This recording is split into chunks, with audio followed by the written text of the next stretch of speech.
So welcome to the channel, and today we are going to go berry picking and we are going to do a lot of berry stuff. And this is, of course, Finland has a lot of berries. Like, one of the things that marveled me when I came here was the number of berries, like different types of berries. They are mostly edible, and they have this rule that everyone can have access to them. You can eat it. So you can go into the woods, you can, even as you walk around, you see some berries in the summertime and you can eat it. And if it's a farm, usually you can eat as much as you want. But if you're bringing it out, then sometimes you may have to pay for it if it's in someone's farm. But if it's in the natural woods and forest and stuff, it's free and you can pick as much as you want. And yes, I enjoy this usually in the morning for the breakfast in your granola and yogurt. Like, it's always awesome. And so, yes, this is Vasa and this is me here, and we are going on a road trip outside Vasa for some strawberries. Because of the strawberries, we needed to go outside Vasa because usually the strawberries are farmed, but something like blueberries, raspberries, blackcurrant, red currant, and the other berries, you can get them in the forest or in the woods. And don't forget that in Finland, there's lots of forest as there are lakes. So every nook and cranny, you get some good forest to go in. Yes, and so like blueberries, I picked some just around my house, which we'll see a video of this. But this road trip was also beautiful because you get to see nature. You really want to do this like early June into early July. Yes. After mid July, usually you realize that the weather may have tempered quite a lot of the stuff. So we went late July. And so you'd see it as we go, how things kind of turned out. We still had some, but then it wasn't like the quality wasn't like if we had gone way earlier. So I did this road trip with my friend here, and this is one of the things like I love doing here. You just don't leave, but you have to be leaving. Yes. So I did this with Ben, I did this with Soa, I did it with Steph, and it was awesome like experience. Sometimes it's not all about just working. One thing Finland will teach you is to enjoy life at the little things. And so yes, I'll share the address of this place. The farm owners were so like friendly. Like, I called earlier to check whether we could pick, and they were like, yes, you can. Your place is accessible. They gave us the address and all those things. They were so helpful. I'll put that in there. One thing is you can actually just Google strawberry farms around, and you can always see which one is closer to you, and you can actually give it a try during the summertime. But we started off by picking some berries on their field. Then we went into the farm to pick the strawberries. And this is red currant. This is straight from the farm. So one thing about Finnish berries, like I made mention of, is if it's in the forest or in the woods by your space or something, you can just walk in, you just eat it. No man's right. Yes, you just eat as much as you want, take as much as you want. But if you are processing this, you're selling it, you're adding value to it, you have to pay taxes for it. And another thing is, if it's on someone's farm, obviously that person has invested something in. So you need to take permission to do that. And then usually if it's someone's farm, when you pick quite an amount and you're going out with it, they'll usually weigh, then you actually pay for it. But it's never too significant like if you're buying it from the restaurant or from the supermarket. So that's a good thing about it. So yes, we picked some red currant, we picked some black currant, or what some we call lingon berries. Yes, and this was a beautiful experience.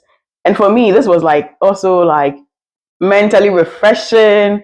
Like, yes, and it's beautiful when you get to do this with friends. Like, yeah, so shout out to Soa, shout out to Steph, shout out to Ben. Like, this was one of the most beautiful things like we did.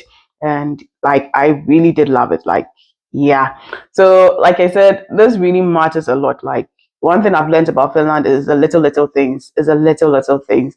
And it's beautiful if you can do it with people. So if you find yourself in any part of Finland, this is one thing you want to really try during the summertime. And this were the raspberries. Like, once they are so done or they are so ripe, once you pick it, you pluck it, you get the hole in the middle there.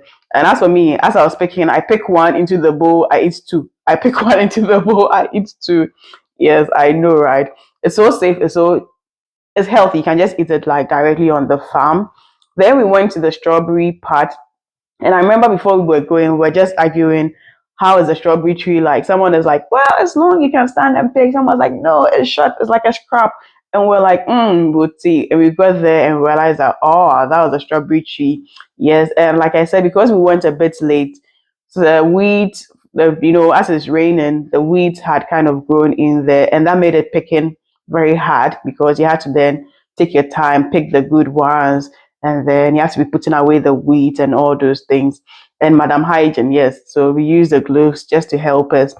If not, when you're also done, your hands will be very like red or colored and all those things. So just for food safety and all those things, you can also keep some gloves along as you're going as well. And there's a lot of work, like you be squatting, squatting, squatting, picking the berries up, which is good exercise as well. So if you're not going to the gym, you might as well be doing this as well. And I had real fun. Like I had a lot of fun doing this. And one thing I also learned from this is that, when you go to the supermarket and you see the prices of these, sometimes it's just irritating, but the reality is it's a lot of hard work picking them and there's a lot of work, growing them, taking care of them. So this really made me value those who really pick the berries that come to our supermarket. And this was at the end, this was what I had. Now in the video, you saw me holding some dandelion. Yes, I saw some dandelion. I tried it out. Yes. So for the raspberries, I came and I made some raspberry jam. Yes, I love raspberries in jam. You can eat it whole, you can dehydrate it, you can freeze it and then use it anytime. But I loved the jam. And the jam, you can eat it with the crackers, you can eat it with your bread, and with the fresh ones, obviously, in the morning, you're having a granola or your breakfast, that goes in very well. So I'm going to teach you how to make this easy raspberry jam. What I did was to pour out the raspberries. And like I said, if I'm doing this again next year, I'm not going to go with a rubber. I'm going to go with bowls so that my berries don't get mushy by the time I get back, because I couldn't do much but like, turn it into jam. Yes, yes. But if you pick it well and you store it well, you should be able to use them fresh for quite a longer time, or you can freeze some and then use it slow or in bits. Yes. So once I picked the stem parts and things from it, the leaves from it, then I went in to add in my sugar. Yes. So the quantity I used and everything is in the description. But like I said, I was also going to share how to find these farms or plantations in there if you're not just going into the woods. Yes. Then once this was thickened, I just add the lemon juice, and I picked out the seeds of the lemon because my lemon has some seeds in there as well. Then I'm just going to keep on stirring this till it's like very well thick. For jam, I would really recommend you really let this like thicken as much as possible before you put it off, so that you get very good consistency and so that it can stay for longer. Because if you keep this even out of the fridge for a long time, it will still taste good. It will still be good. Yes, if there's more water in your jam, it's not going to work out well. Then I use the hand blender just to mix it up and to loosen it a little bit. Yes, it's not going to blend the seeds, it's just to loosen it and kind of help with the texture of it, so that when you scoop it, you feel it's like a spread. Yes. And for the jars, I actually heated them in the oven. That's why I was using a bit of napkin to hold it. So I heated the glass jars in the oven, then you clean it up, and then you can just cover it up. And don't forget to label it. Yes, so you label it with the name, the date you did it, so that you can keep track of it when it's gone too long or it's getting rancid. Yes. So this is all natural. This is all good. And well, I was thinking I was going to keep it for long, but I tell you, within like 3-4 weeks, it was already gone. So yes, you can enjoy it with your bread. You can enjoy it with your crackers. You can enjoy it fresh. There's a lot you can do. And like my favorite was using it with the rye crackers or the oat crackers, any crackers you want to use, you can use it with it. And the bread also goes well. And you can always enjoy this any time of the day. If you've watched the video to this point, please make sure you like, make sure you subscribe, make sure you leave a comment if you have any comments as well. But like I said, the quantities and description, I would definitely leave it in the description button for you. And that is how thick the texture is. There was no need for adding like jelly or anything. No, just the natural fruit and sugar. That was all. If you don't want to use sugar and want to use honey, you can do that as well. And for the black currant, I also made some jam from the blackcurrant as well. But this, I used a different twist to it. Yes. And the blackcurrant, it has a very, how do I put it? It has this very jet kind of red, like bloody kind of color. But that's how blackcurrants are. And this, you can also enjoy it like in the mornings with your cereals and stuff, or in your granola. And that, because we pick it with the, like on the stern, like that was a lot of work. I had to pick out all of it from the branches because we don't need the branches in there. Then I had to wash it at least twice to get like the small leaves and the eyes away. Yes, that matters a lot. Then once we were done and it was clean enough, I poured it into my saucepan. If you put it on fire like this, it's going to take you forever to really get it done. So what I did was, in as much as in fact, let me be very honest, I forgot to blend it initially. I placed my sugar on it, then I was going to let it simmer. Then I remember that, whoa, I have to burst this thing, because if I don't burst it, it's going to take me forever to really get it done. So I just used a hand blender just to like mash it a little bit. Yes, and that gets most of it like bursting in there. Don't be so worried about getting it all burst out. No, just what matters is that like most part of it is actually like moist. It will soften the others and then get it to cook well. Then as it's reducing, I added in the lemon. Yes, the lemon is just to balance it out. Whenever you're making jams, one thing you don't want to forget is your lemon.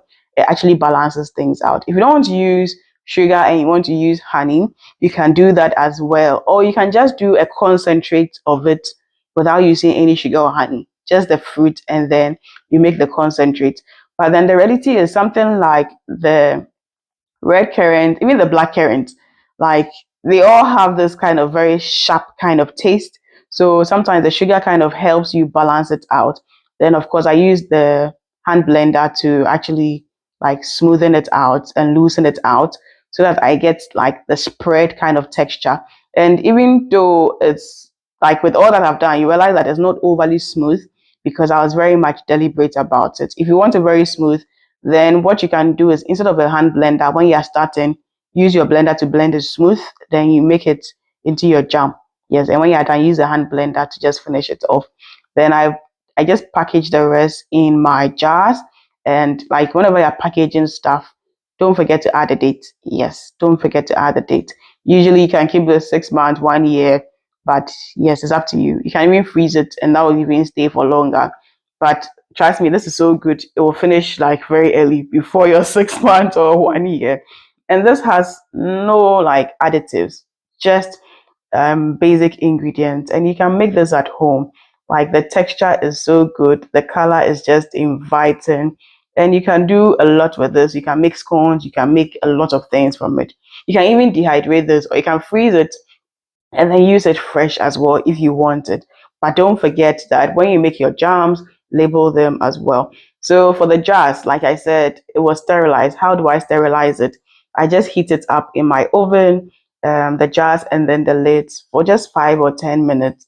That can do, just 50 degrees Celsius, 5 or 10 minutes for it to be warm and hot enough. Once it's hot enough, we know it's actually good to like do our bottling. It matters a lot. If you do this, the integrity of your food, it will last you longer, it will be safer, and you can keep it for long. And for the crackers I used, this is what I used. It's so good, it's so tasty, it's so crunchy. If you're having like your guest over or some party, this is like what I would recommend here. And this is at least made in Finland, and the berries are also straight from Finland, which is very good. And you can keep some of the fresh ones for your daily use. So I see you in the next food video. Do live life to the fullest, be joyous, be merry. Lots of love for my team and I. Mwah.